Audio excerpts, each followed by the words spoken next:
মহসিন ভাইয়া সবসময় বলতেন যে মেধাবীরাও হেরে যায় কিন্তু কোনো পরিশ্রমীরা হারে না। সেকেন্ড টাইম পরীক্ষা দিব না, যে আমার আর ব্যর্থ হওয়ার কোনো ইচ্ছা ছিল না।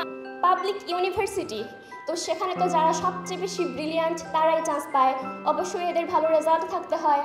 ইউনিভার্সিটিতে চান্স পাওয়ার পেছনে যে প্ল্যাটফর্মটি সবচেয়ে বেশি মুখ্য ভূমিকা পালন করেছিল সেটা হচ্ছে আই এডুকেশন। ক্যামেরার সামনে দাঁড়িয়ে এতক্ষণ ঘন্টার পর ঘন্টা ক্লাস নেওয়াটা এতটাও সহজ না। আসসালামু আলাইকুম সবাইকে।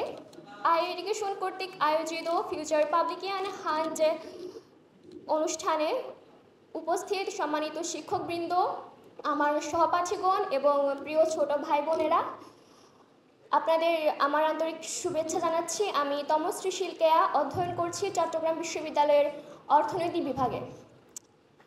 প্রথমেই বলবো যে আমার এই জায়গায় আসার পেছনে সম্পূর্ণ অবদানটাই ছিল আমার মা বাবার। সৃষ্টিকর্তার অশেষ কৃপা ছাড়া অবশ্যই এটা সম্ভব হতো না।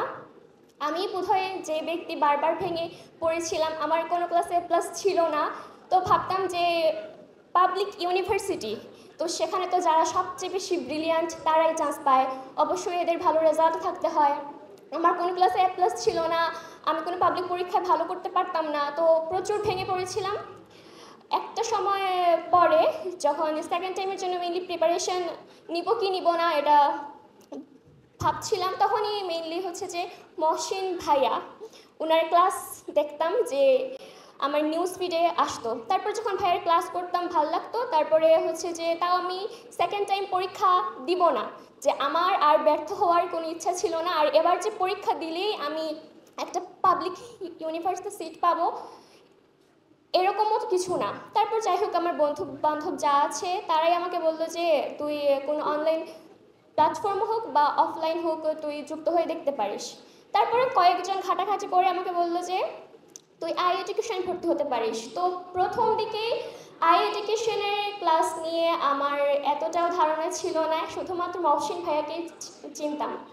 আমি এটা বলে যাব যে আমার ইউনিভার্সিটিতে চান্স পাওয়ার পেছনে যে প্ল্যাটফর্মটি সবচেয়ে বেশি মুখ্য ভূমিকা পালন করেছিল সেটা হচ্ছে আই এডুকেশন।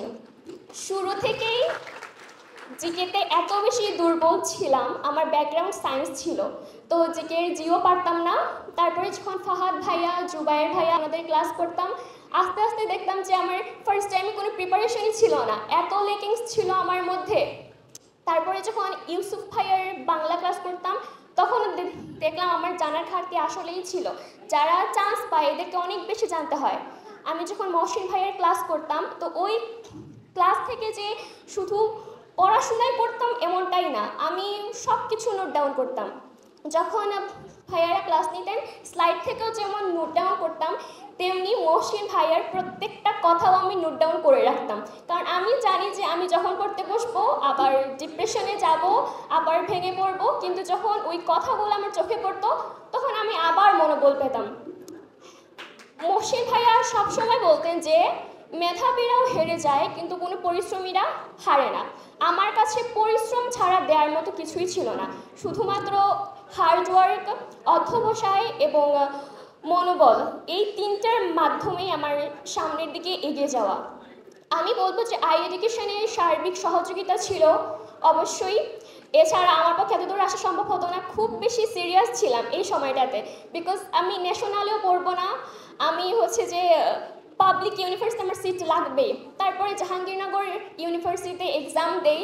আরেকটা কথা হচ্ছে যে আমি যখন আই এডুকেশনে ক্লাস করতাম কোনো টিচার আমাকে চিনতেন না, বিকজ আমি কোনো ক্লাসে কোনো কমেন্ট পর্যন্ত করতাম না।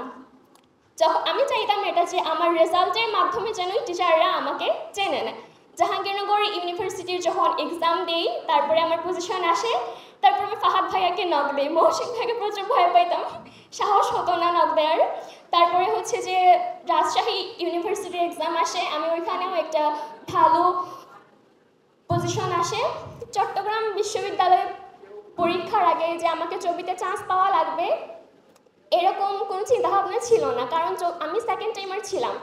আমার কোনো ক্লাস যেহেতু এ প্লাস ছিল না, আর সেকেন্ড টাইমের জন্য 5 মার্ক কাটা যায়, আমার 7-এর উপরেও মার্ক কাটা গেছে। তো চবিতে চান্স পাওয়া আমার জন্য টু টাফ ছিল। আমরা অ্যাডমিশন ক্যান্ডিডেট যারা শুধুমাত্র তারাই জানি যে অ্যাডমিশনের সময় অনেক কম মার্কের জন্য চান্স মিস হয়, তো 7-এর উপরে মার্ক গেইন করা এতটা ইজি ছিল না। আমি বলবো যে এর পেছনে আই এডুকেশনের অবদান সবচেয়ে বেশি ছিল। আর হচ্ছে যে আই এডুকেশনের ম্যারাথন ক্লাস নিয়ে আমি যেটা বলতে চাই, প্রত্যেকটা ক্লাসের ডিউরেশন ছিল 8 থেকে 12 ঘন্টা। ক্যামেরার সামনে দাঁড়িয়ে এতক্ষণ ঘন্টার পর ঘন্টা ক্লাস নেওয়াটা এতটাও সহজ না। ভাইয়াদের হার্ড ওয়ার্ক ছিল, স্যাক্রিফাইস ছিল, যার কারণে হচ্ছে যে আমাদেরকে ওনাদের সবটাই দিয়েছিলেন। আমরাও অনেক বেশি পরিশ্রম করেছিলাম, যার কারণে আমরা আজকে এক একজন পাবলিকিয়ান। ইভেন আমার লাইফে সাকসেস বলতে এটাই।